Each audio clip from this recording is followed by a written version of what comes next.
Hey everyone. So I'm going to be talking to you about atherosclerosis.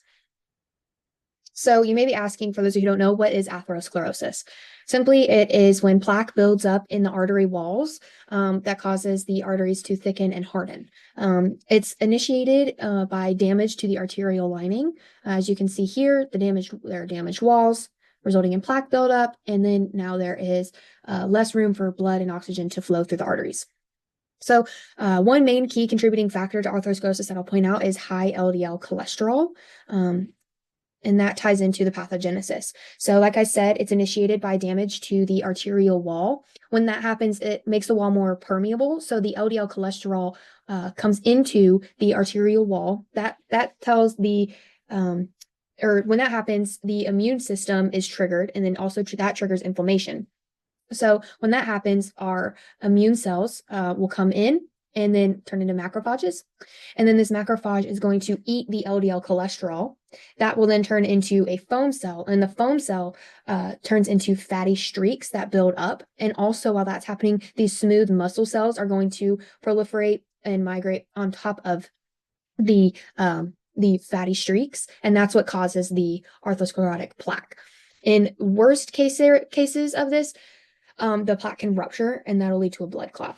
So basically, again, it's all about the narrowing and hardening of the arteries that causes reduced blood flow and oxygen delivery to the organs. So with the cardiovascular system, when oxygen and blood is blocked to the heart, it causes coronary artery disease. When there is blockages to the limbs, it causes peripheral artery disease. Blockages to the brain and our nervous system will cause strokes.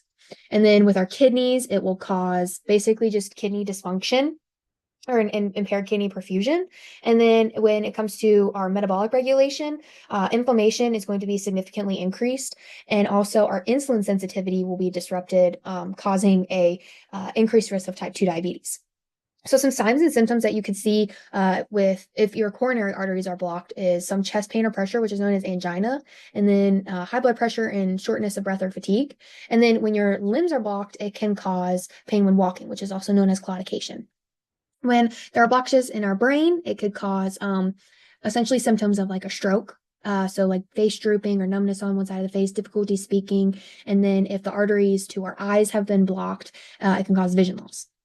When our kidneys have blockages, you could have elevated blood pressure or just signs of kidney dysfunction as well. So there are lots of diagnostic tests. I'll go over them. So first, whenever you go into the doctor, they're going to run through your medical history. So the list of factors at the beginning or at the first slide, those are what they're going to go through to essentially see if you're high risk for atherosclerosis or not. So then they're going to do some blood tests. And they're going to test for your cholesterol and a protein, CRP protein, which can show if there's like plaque buildup or inflammation in your body.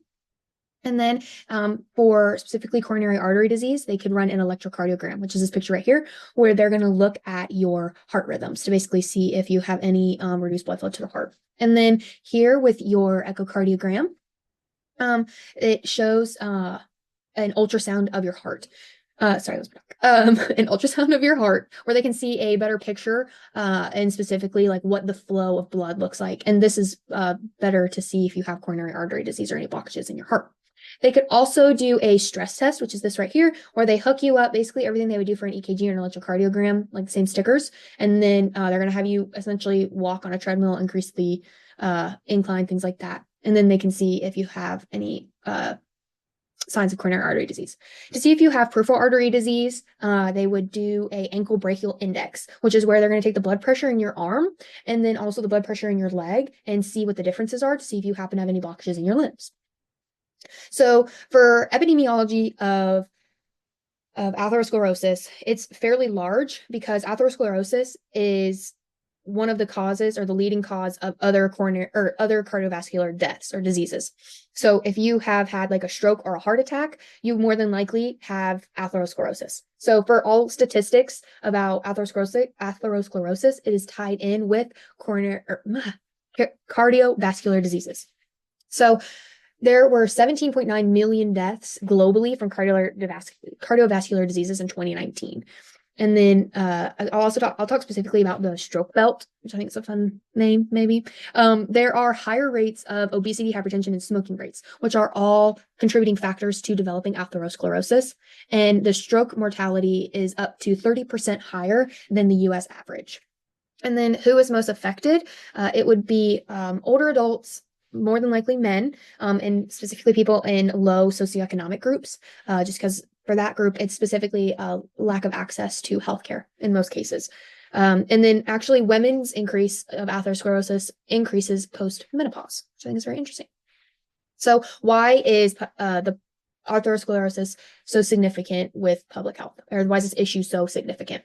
I believe the main ones to be there is a very, very significant economic burden with $363 billion in US costs from CVDs. So that's a whole lot of money. And then like I said before, atherosclerosis is the underlying cause of other cardiovascular diseases. So it's not just the diseases, but it's tying in atherosclerosis as well. So it leads to lots of other diseases. And why is this, so why should prevention matter? Well, if we can catch the atherosclerosis early and not let it progress to other diseases or other CVDs, we can lower long-term healthcare spending and improve public health outcomes. So if you look over here at this graph with the bars, it's showing the cost of money in billions, I'd like to point out. So in 2018, in the previous slide, I said that there were $363 billion. So you come here in 2020, you can already see that it's increased. And then as the years go on, the cost is just going to keep on getting higher and higher and higher. So we should try and implement prevention strategies so we can try and lower this spending.